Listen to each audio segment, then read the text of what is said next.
"You sent for me, Your Grace." Alistair, the 8th Duke of Blackwood, did not look up from the letter in his hand. The vellum was thick, creamy, and unforgiving. He could feel the ghost of his wife's hand on it, the press of her pen, the scent of lavender and regret he had long since imagined into the paper. 6 of them, 6 letters, one for every year, stacked neatly on the polished mahogany of his desk. The fireplace crackled, a lonely sound in the cavernous study where silence had become a permanent resident. He had found them not an hour ago, tucked away in his brother's personal safe. A small, lacquered box bound in leather, holding the sum of his failure. For 6 years, Julian had been the gatekeeper of his grief, feeding him a steady diet of curated lies while these truths lay dormant, gathering dust and potency. "I did," Alistair finally said, his voice a rasp. He gestured to the chair opposite him, a cruel throne of red leather where supplicants and enemies had sat. Julian, his younger brother, was both. He just hadn't known it until today. "Sit down, Julian." Lord Julian lowered himself into the chair, his movements fluid and confident. He was a handsome man, a softer, more charming echo of Alistair's stern features. His smile was his greatest weapon, a disarming flash of white that had always put Alistair at ease. Now it looked like the baring of a predator's teeth. "Is something amiss, brother?" Julian asked, his tone laced with a perfect, practiced concern. "You look as though you've seen a ghost." "Ghosts," Alistair corrected, his gaze finally lifting from the letters to pin his brother in place. The casual warmth had been scoured from his eyes, replaced by something glacial and ancient. "Plural. I have been entertaining a great many of them this afternoon." He slid the top letter across the desk. The paper whispered over the wood, an accusatory sound. "Perhaps you recognize the handwriting."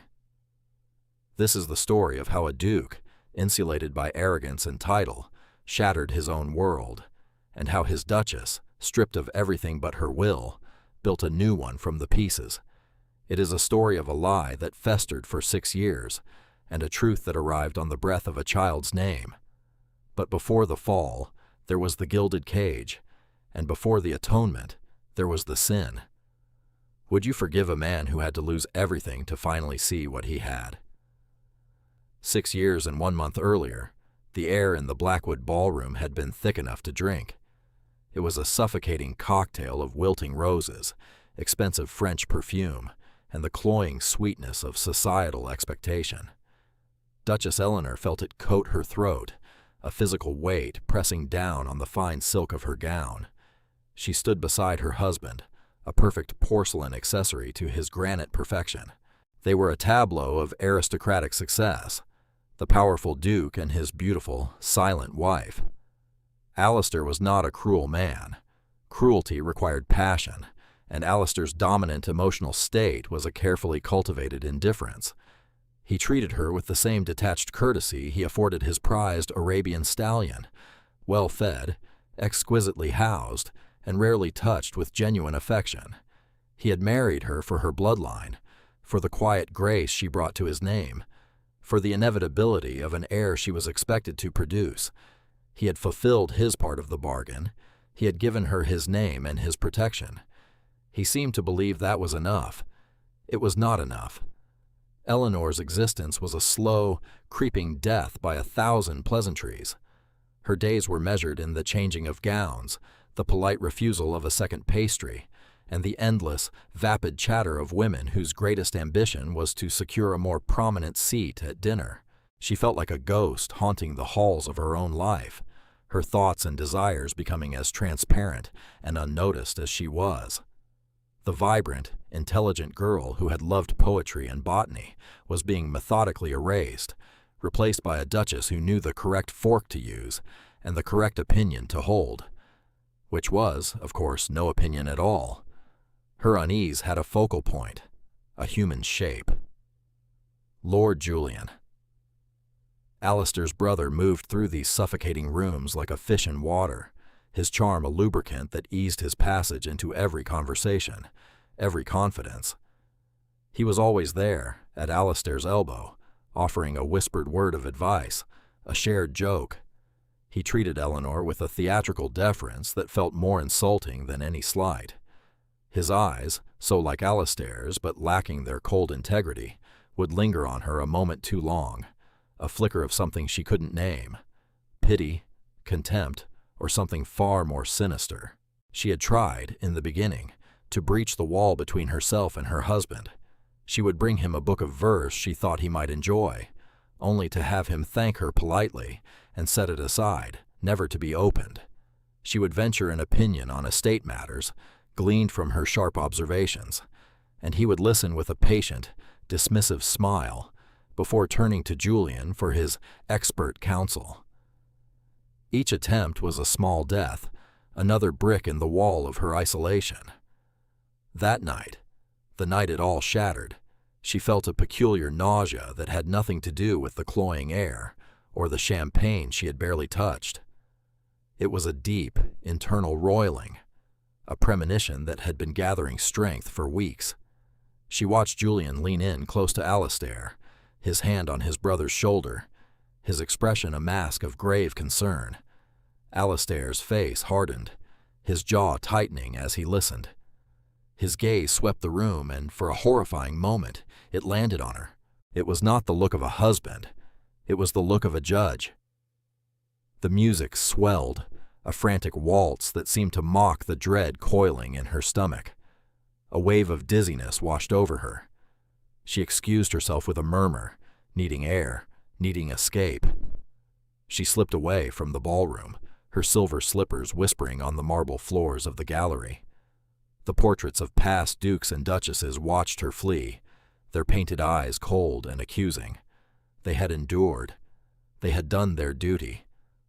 Why couldn't she? She sought refuge in her private sitting room, a space that was meant to be her sanctuary, but felt just as much a part of the prison as any other. The fire was low, casting long, dancing shadows on the walls. She pressed a hand to her stomach, where the source of her recent malaise was centered, a tiny, terrifying, and fiercely guarded secret, a hope so fragile she barely dared to acknowledge it, even to herself. She was with child. The door opened without a knock. Alistair stood there, framed in the doorway, a figure of pure, unadulterated rage. He was no longer the indifferent duke. His face was a thundercloud, his eyes spitting lightning. Behind him, a step back in the shadows, was Julian, his expression one of profound, sorrowful regret. It was a masterpiece of deception. "What have you done?" Alistair's voice was low, a growl that vibrated through the floorboards. It was more terrifying than any shout. Eleanor froze, her hand still on her stomach. I don't understand." "Do not play the innocent with me," he snarled, taking a step into the room. He was holding something, a sheaf of letters, tied with a blue ribbon. Not her stationery. The handwriting was a flamboyant, unfamiliar scrawl. "Julian has been trying to protect you, to protect me, from this filth." He threw the letters onto the table between them. They scattered like dead leaves. "An affair? In my own house? With whom, Eleanor? A groom? A footman? Or was it someone of higher station? Did you laugh about it behind my back?" The world tilted on its axis. The air rushed from her lungs, leaving a vacuum of cold shock. An affair? The accusation was so ludicrous, so alien to the cloistered reality of her life, that she almost laughed. But the look on his face stopped the sound in her throat. He believed it. He truly, utterly believed it. "Alistair, that is insane," she managed, her voice a thin, reedy thing. "I have never. There is no one." "No one?" His laugh was a bitter, ugly crack. "Your lover is apparently quite the poet." He snatched one of the letters and began to read aloud, his voice dripping with venom, twisting the flowery, obscene words into weapons. "My dearest songbird, whose cage is gold, but whose heart is mine. The nights are an eternity, until I can again taste the sweetness of your lips." It was like being flayed alive. Each word was a lash, stripping away her dignity, her honor. She stared at Julian, who met her gaze with a look of deep, heartbreaking pity. The artist at work, admiring his creation. The lie was perfect, impenetrable. It was her word against his, and she knew with a certainty that turned her bones to ice, whose word Alistair would trust. "These are not mine," she whispered, the words feeling useless against the hurricane of his fury. "I have never seen them before in my life." "Enough lies," he roared, slamming his fist on the table. The sound echoed the cracking of her world. "My own brother, forced to watch my wife cuckold me. He discovered them in your writing desk, concealed. He brought them to me out of loyalty, a loyalty you clearly know nothing about." Her writing desk, the final, perfect detail. Julian would have had access. He could have planted them at any time. The trap was elegant in its simplicity. She was caught. She looked at her husband, the man she was bound to, and saw a stranger, a man so disconnected from her, so ignorant of her soul, that he could believe this grotesque fantasy. The indifference she had mourned was gone, replaced by a violent contempt that was infinitely worse. The love she might have once harbored for him curdled into something cold and hard in her chest. There was no defense, no appeal.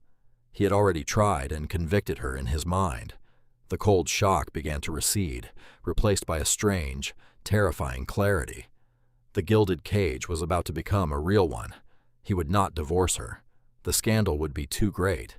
He would lock her away at some remote estate, a mad, disgraced wife hidden from public view. Her child, his heir, would be born into that prison, raised by strangers while its mother was treated as a shameful secret. No. The word was not spoken. It was a silent, violent eruption in her soul. She would not allow it. She would not let her child be born into that shadow. Alistair's rage had exhausted itself, leaving behind a chilling calm. "You will pack a small bag," he said, his voice devoid of all emotion. "You will be taken to the Northumbrian estate at dawn. You will not speak to any of the staff. You will not write to anyone. You will cease to exist, Eleanor. Do you understand me?" She met his gaze, and for the first time, she did not look away. Her own eyes, usually so full of gentle melancholy, were now as hard as sea-worn pebbles. She gave a single, sharp nod. It was a lie, an act of surrender that was, in truth, a declaration of war. He turned and left, Julian following like a shadow. The door clicked shut, the sound of a key turning in a lock. For a long moment, Eleanor did not move. The silence that descended was absolute. It was the silence of annihilation. There was no screaming, no weeping. The grief was too profound, the betrayal too complete for tears. It was a cold, acidic nausea that burned away everything but a single, primal instinct: survive. Section She moved with a purpose she had not felt in years. There was no time for sentiment. She went not to her wardrobe, filled with the silks and velvets of a life that was no longer hers, but to her jewel case. She ignored the blackwood diamonds, the ropes of pearls, the tiaras that felt like crowns of thorns. She took only one thing, a simple gold locket her mother had given her. Inside were miniature portraits of her parents. It was the only piece of her past she would carry into her future. From a locked drawer in her writing desk, the very desk where Julian had planted his poison, she retrieved a small velvet pouch. It contained the household money she kept for small charitable works, a sum the Duke would never notice was missing. It was not much, but it would be enough. She stripped off the suffocating silk gown, letting it fall to the floor in a shimmering heap. From the back of her wardrobe, she pulled a simple, sturdy traveling dress of dark wool, the kind she wore when she went for walks on the estate grounds. Practical, anonymous. She pinned her hair up tightly, hiding its burnished gleam under a plain bonnet. She looked at herself in the grand, gilt-edged mirror. The Duchess was gone. In her place was a stranger, a woman with haunted eyes and a grimly set jaw, a survivor. She did not take the main stairs. She knew the servants' passages, the hidden arteries of the great house.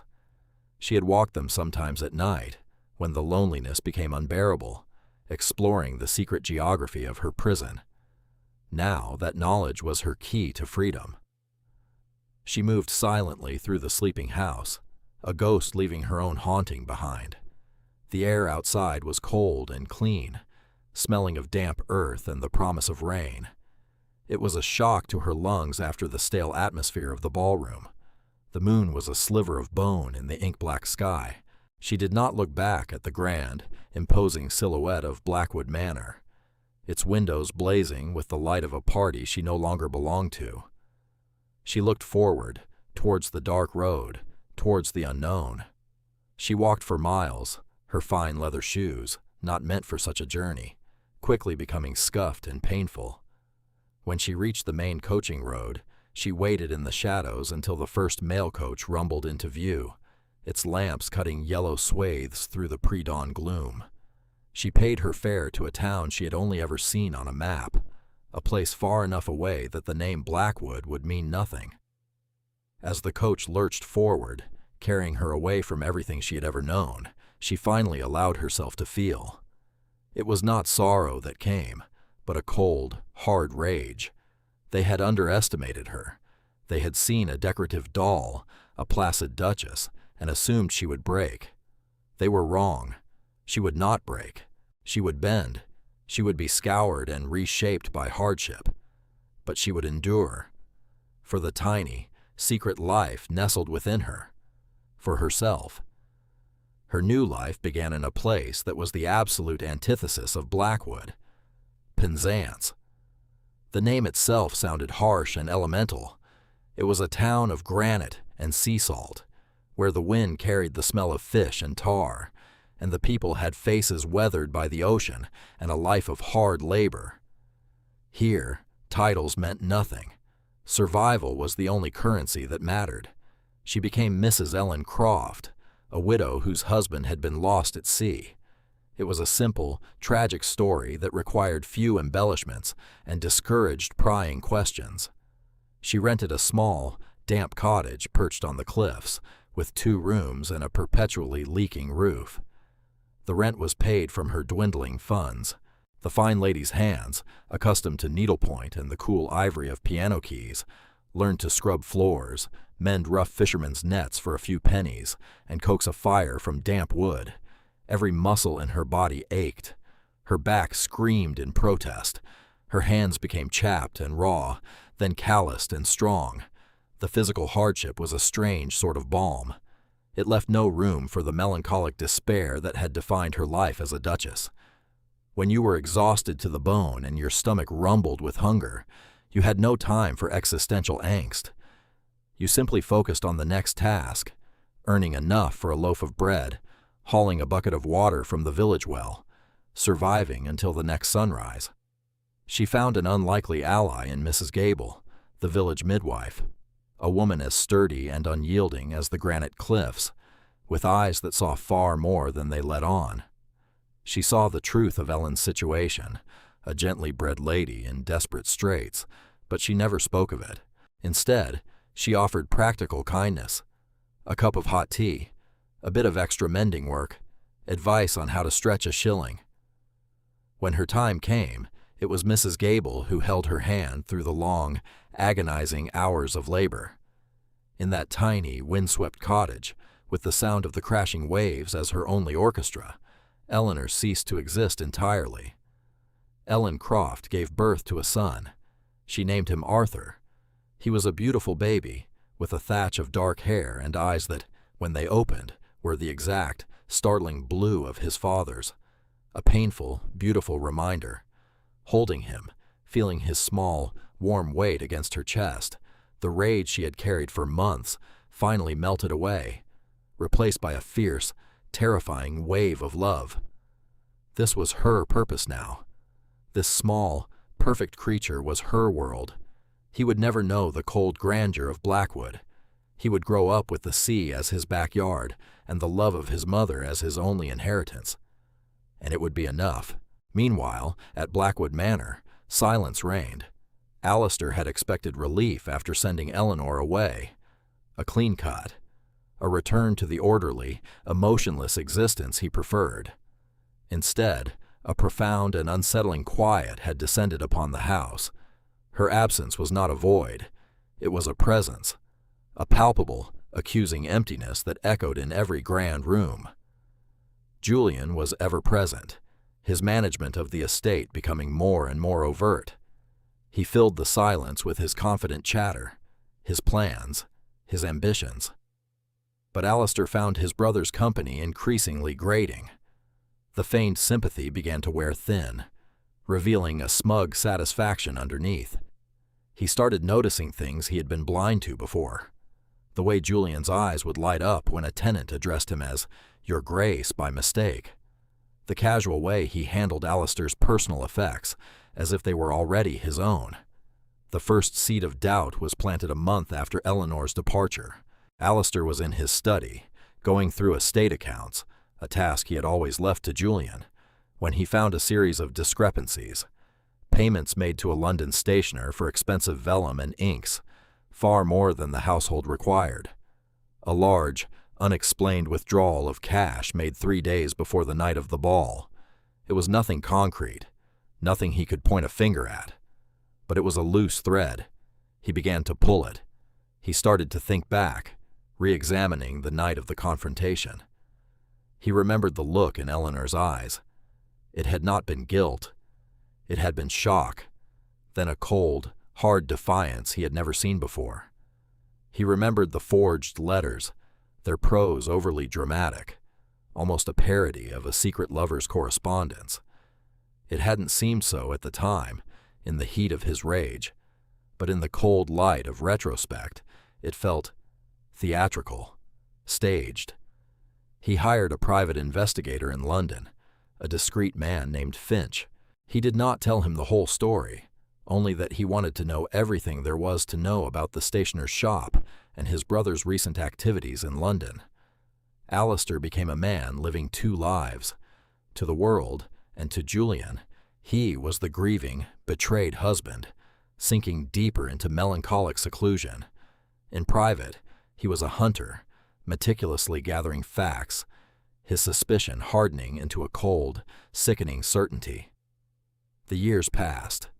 Life for Ellen and Arthur in Penzance found its own rhythm, dictated by the tides and the seasons. Arthur grew from a baby into a bright, inquisitive boy. He had his mother's quiet, observant nature, but his father's stubborn chin and fearless spirit. He knew nothing of his heritage. His world was the rocky shore, the fishing boats, and the small cottage he shared with his mother. He believed his father was a hero who had been claimed by the sea. Ellen educated him herself. She had little money for books, but she had her memory.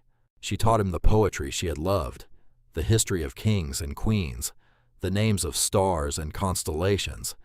She taught him to be kind, to be honest, and to be strong.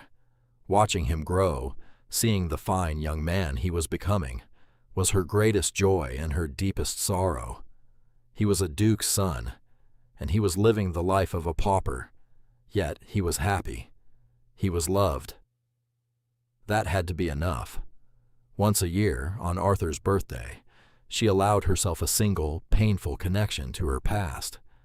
She would walk to the next town and post a letter to a solicitor in London, with instructions for it to be forwarded to the Blackwood estate. The message was always the same, a simple statement of fact that was both a comfort and a quiet act of defiance. It was a message to a man she never expected to see again, a whisper into a void. She never asked for money. She never asked for help. Her pride was the one luxury she had left. On Arthur's first birthday, she wrote, "Arthur is well. He has your eyes. He is one today." On his third, "Arthur is well. He is clever and asks many questions. He is 3 today." On his 5th, "Arthur is well. He can read and loves stories of the sea. He is 5 today." She did not know that these letters never reached their intended recipient. Julian, his influence over the household now nearly absolute, had arranged for the Duke's personal mail to be routed through him first, under the guise of protecting his grieving brother from painful reminders.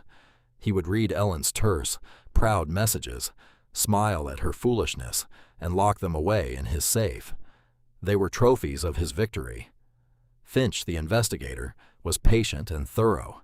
It took him years, but he slowly, painstakingly unraveled Julian's conspiracy. He found the forger who had penned the love letters, a man with a gambling debt to Julian. He found the stationer who had provided the materials. He traced the cash withdrawal to the payment of the forger. He built a case that was airtight, a monument to Julian's treachery. The week of Arthur's 6th birthday, Finch delivered his final report to the Duke. It was a thick dossier, filled with sworn statements and financial records. Alistair read it in his study, the same room where he had condemned his wife 6 years earlier. The truth was a physical blow. It knocked the air from his lungs and left him gasping. He felt a fool, a blind, arrogant, trusting fool.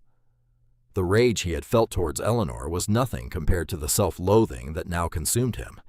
It was a black, suffocating tide. But the worst was yet to come. Fueled by a new, desperate suspicion, he went to Julian's private rooms.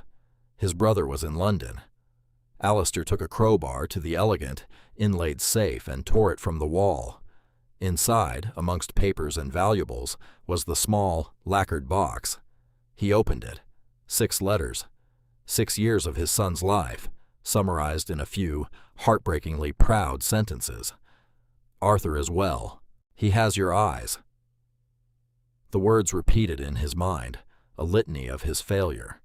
He had a son, a 6-year-old son named Arthur, a son who had been raised in poverty while he, the boy's father, had wallowed in a prison of lies. The final letter, posted only days ago, read, "Arthur is well. He is brave and kind. He is 6 today." He sank into his chair, the letters spread before him, and for the first time since he was a small boy, Alistair, the 8th Duke of Blackwood, wept. They were not tears of grief, but of a profound, soul-shattering shame. He had not just been deceived. He had been a willing participant in his own deception, his arrogance, his emotional distance, his lazy trust in the wrong man. They had all been tools in Julian's hands. He had destroyed his family, cast out his innocent wife, and abandoned his own son. The atonement would not be easy. It might not even be possible. But as he sat there, with the evidence of his wife's strength and his own catastrophic failure before him, he knew he had to try. He would find her. He would find his son.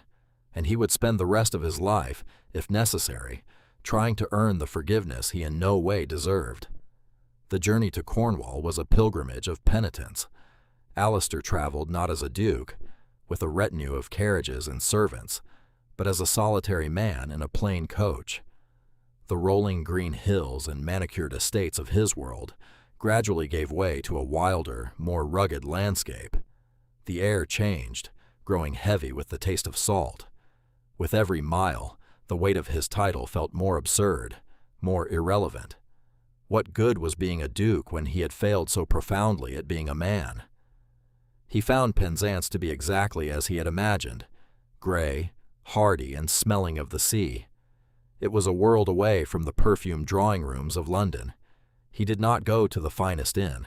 He took a room in a modest public house, where fishermen drank their ale and spoke in a thick, unfamiliar accent. He was a stranger here, an object of curiosity, but his plain clothes and quiet demeanor kept the worst of the attention at bay. He did not know what he was looking for. A Mrs. Ellen Croft. It was a common enough name.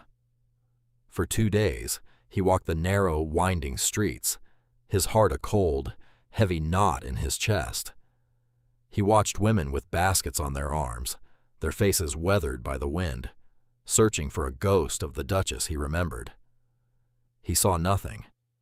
He began to fear he was too late, that she had moved on, or worse. On the 3rd day, he was walking along the harbor wall, watching the fishing boats come in with their haul. The air was alive with the screeching of gulls and the shouts of the men. And then he saw him. A small boy, no older than 6, was sitting on an overturned lobster pot, meticulously mending a small tear in a net. His dark hair was ruffled by the sea breeze, and his brow was furrowed in concentration. He was wearing patched trousers and a rough-spun shirt, but he worked with an air of quiet dignity that was startling.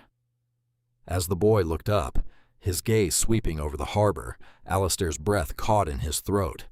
The eyes, they were his own.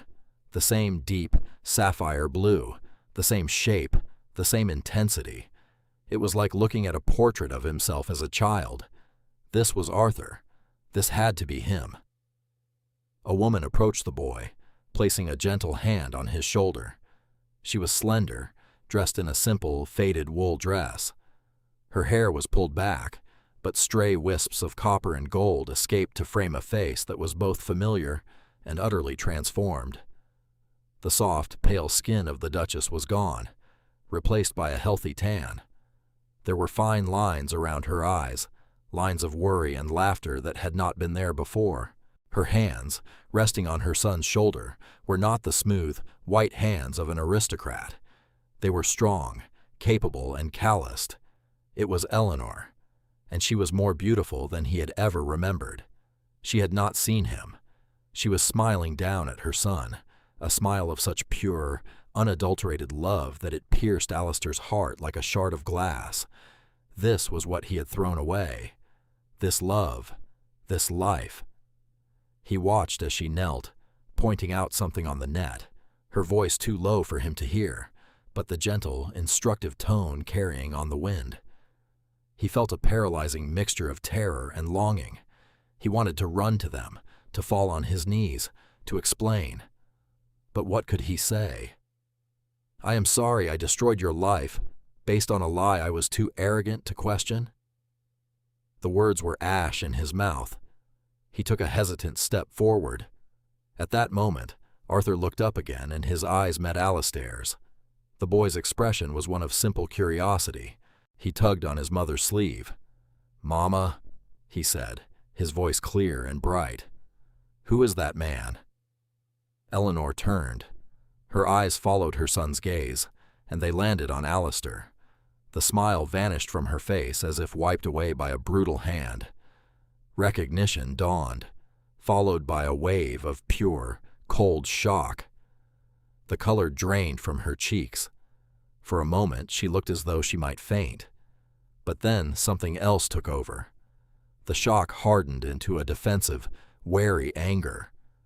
Her hand tightened on Arthur's shoulder, pulling him slightly behind her. It was the instinctive, protective gesture of a lioness guarding her cub. Alistair's world narrowed to the space between them. The sounds of the harbor faded away. There was only the woman he had wronged, and the son he had never known. He took another step forward. "Eleanor?" he said, his voice raw. The name sounded foreign, a relic from another life. She flinched as if he had struck her. "My name is Ellen Croft," she said, her voice low and tight, laced with steel. "You are mistaken." "Please," he begged, the word tearing from his throat. "Don't. I know everything." "You know nothing," she shot back, her eyes flashing with a fire he had never seen. "You knew nothing then, and you know nothing now. You have no right to be here. Leave us alone." Arthur looked from his mother's tense face to the stranger's anguished one, his blue eyes wide with confusion. "Mama, what's wrong?"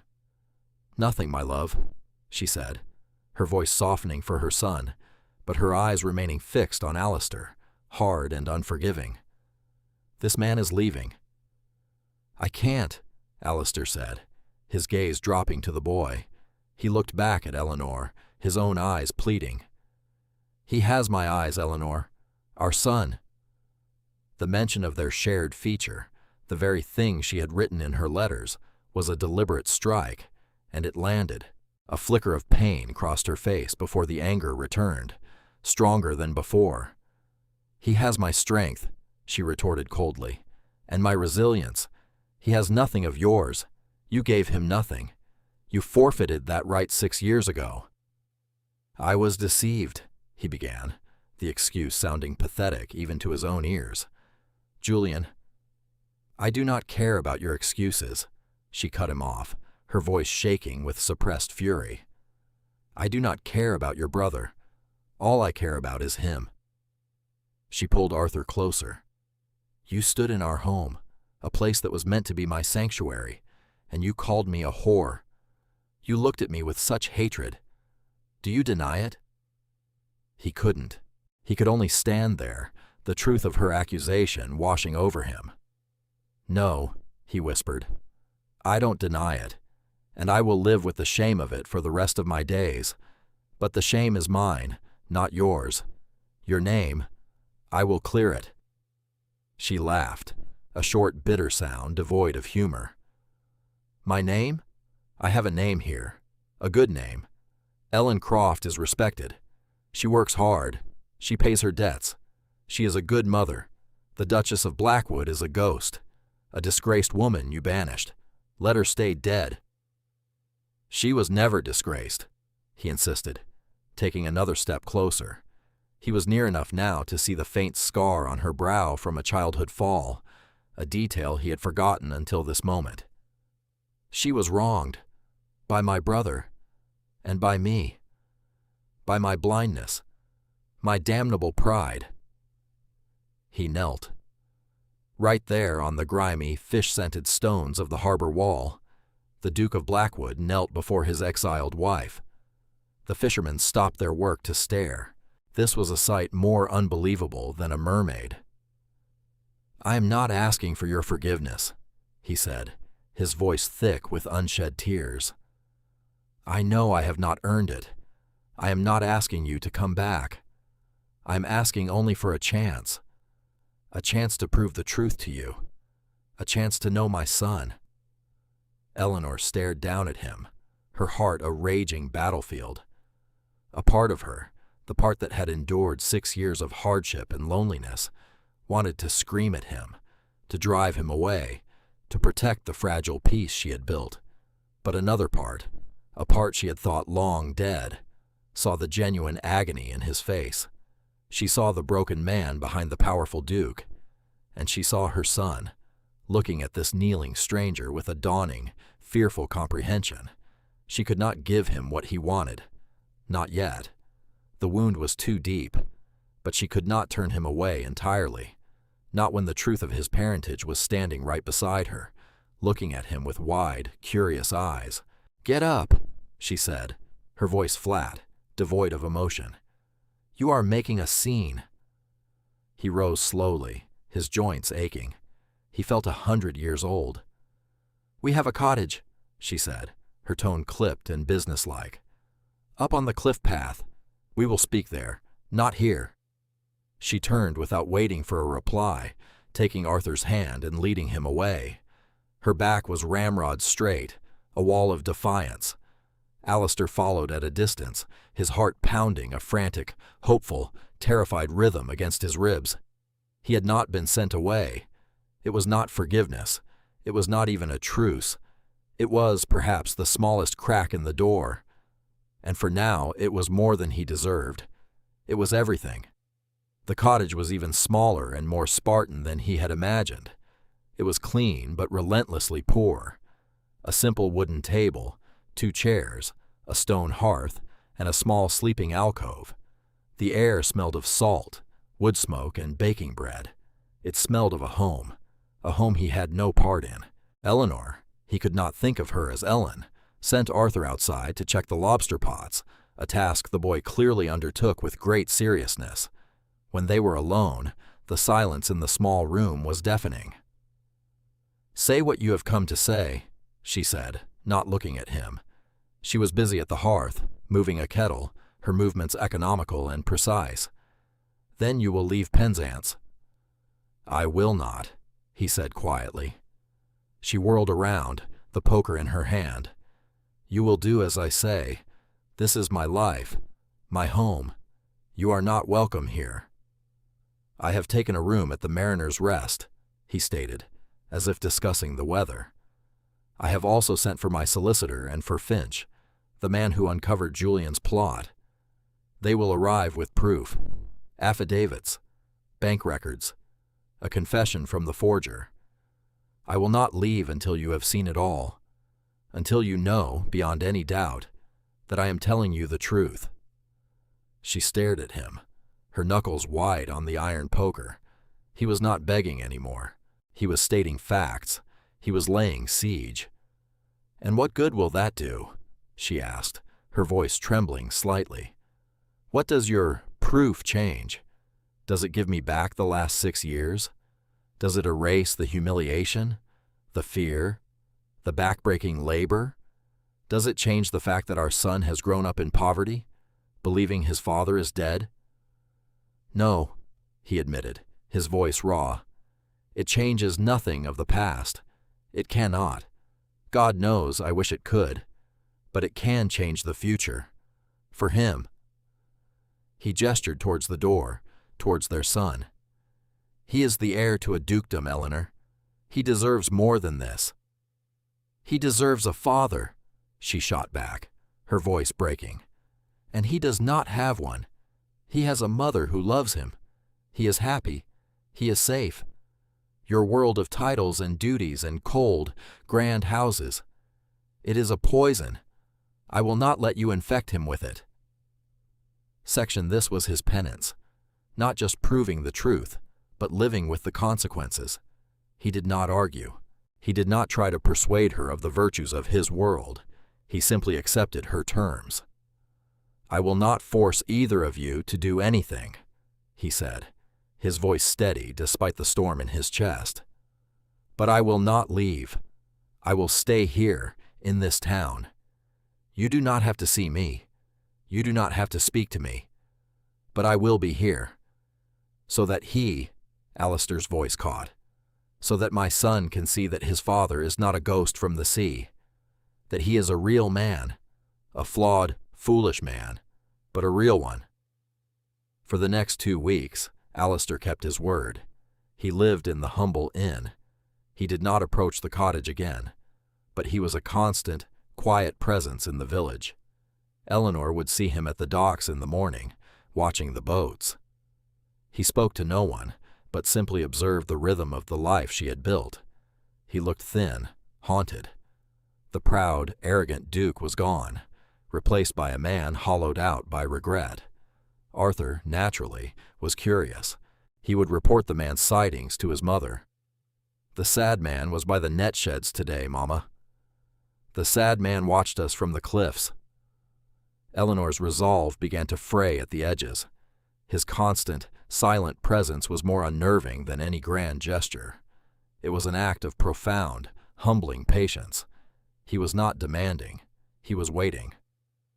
Then the solicitor arrived, a portly, serious man from London who looked entirely out of place in the rugged fishing village. He came to her cottage, his briefcase full of documents. Alistair was with him, but he stood back, by the gate, letting the man of law make his case. For 2 hours, Eleanor sat at her small wooden table and read. She read the forger's confession, detailing Julian's instructions. She read the bank statements, tracing the payments.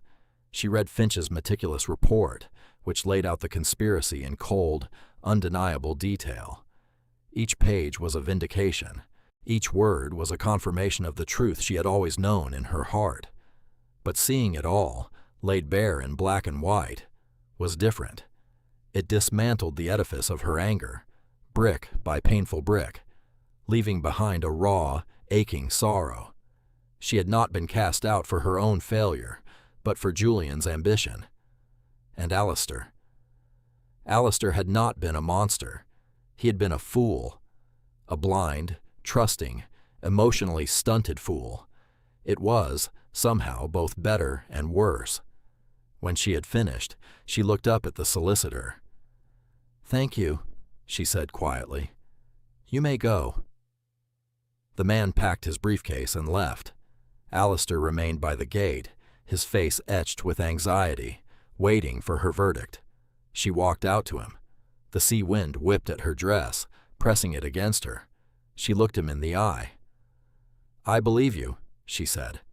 The words were simple, but they cost her dearly. A wave of relief so profound it almost buckled his knees washed over him. "Eleanor." "That does not mean I have forgiven you," she added quickly, her defenses snapping back into place.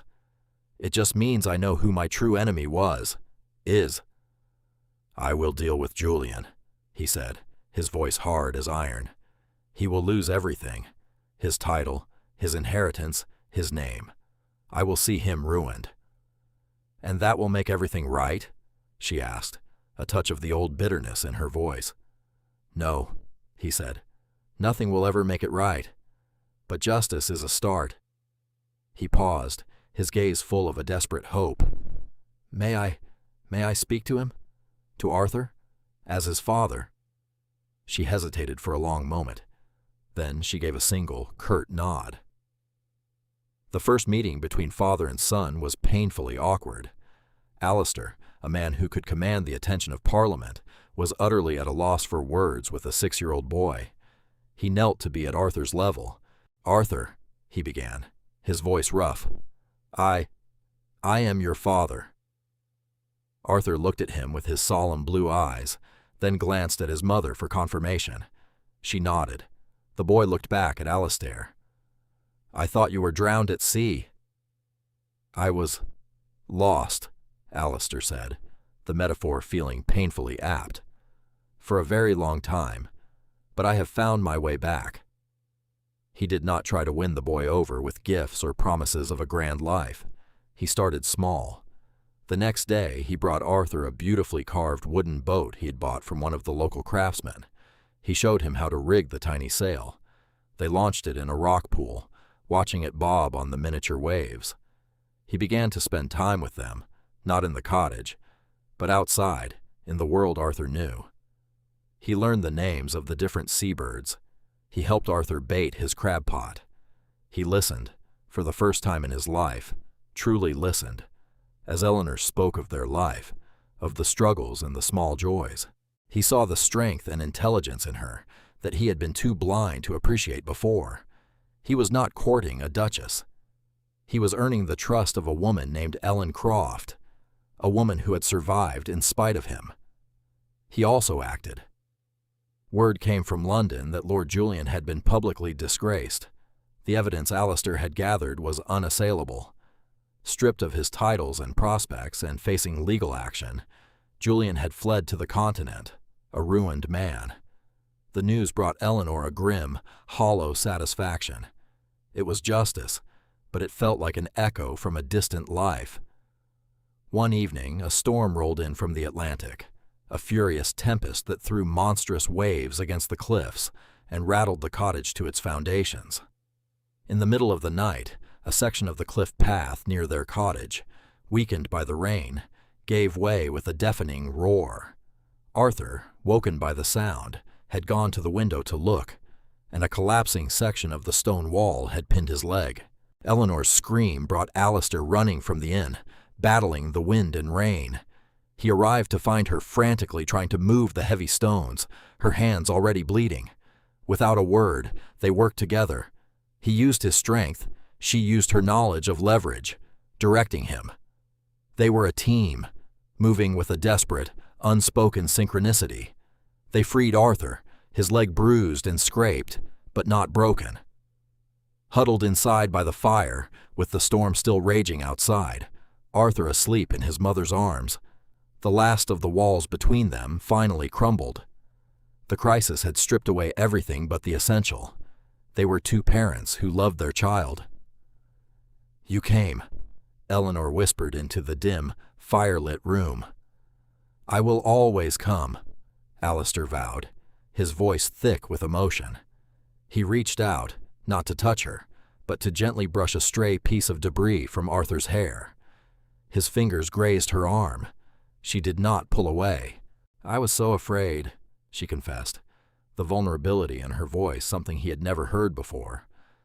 "So was I," he admitted. Ellen, I love you. I think I always did, in my own foolish, inadequate way. I just didn't know what love was. I didn't know how to see you. This place, this life you built, it has taught me." Tears streamed down her face, mingling with the rain still clinging to her skin. They were not tears of anger or sorrow, but of release. "It was so hard, Alistair." "I know," he said, his own eyes wet. "And I am so sorry." She looked at him, truly looked at him, and saw the man he had become, humbled, patient, strong in a way he had never been before. The anger was gone, washed away by the storm. In its place was a fragile, cautious hope. It was a conscious choice, a deliberate act of grace. She chose to forgive him. "I know," she said. They did not return to the old life. They returned to Blackwood, but they brought the sea with them. Alistair, with Eleanor's counsel, established a fund to support the fishing fleet of Penzance, ensuring the families there would have new boats and safer equipment. He built a new seawall to protect the village from the storms. They used their power not for social climbing, but for genuine good. The grand ballroom was rarely used. Their life was centered in the library, the gardens, and the sprawling estate grounds. Alistair learned to be a father, teaching Arthur to ride a pony, not with the detached air of a duke securing his lineage, but with the joyful patience of a man cherishing every moment. Their relationship was not a return to what was, but the creation of something entirely new. It was a partnership, built on a foundation of hard-won truth and mutual respect. He listened to her opinions not out of politeness, but because he valued her wisdom. She leaned on his strength, not out of weakness, but because she knew it was now a strength she could trust. 1 year later, on a warm summer evening, they stood not on a ballroom terrace, but on the rugged cliffs of Penzance, having returned for a visit. Arthur, now 7, was chasing the waves on the beach below, his laughter carrying on the salty breeze. Alistair slipped his arm around Eleanor's waist, pulling her close. The air no longer smelled of cloying perfume and oppression. It smelled of salt, of freedom, of home. "Are you happy?" he asked quietly, his lips against her hair. She leaned into him, her gaze on their son. The boy looked up and waved, his face split by a wide, joyous grin. He had his father's eyes, his mother's strength, and a future that would be defined not by the gilded cage he had escaped, but by the boundless love that had, against all odds, brought his family back together. "Yes," she said, her voice full of a peace she had once thought impossible. "We are,"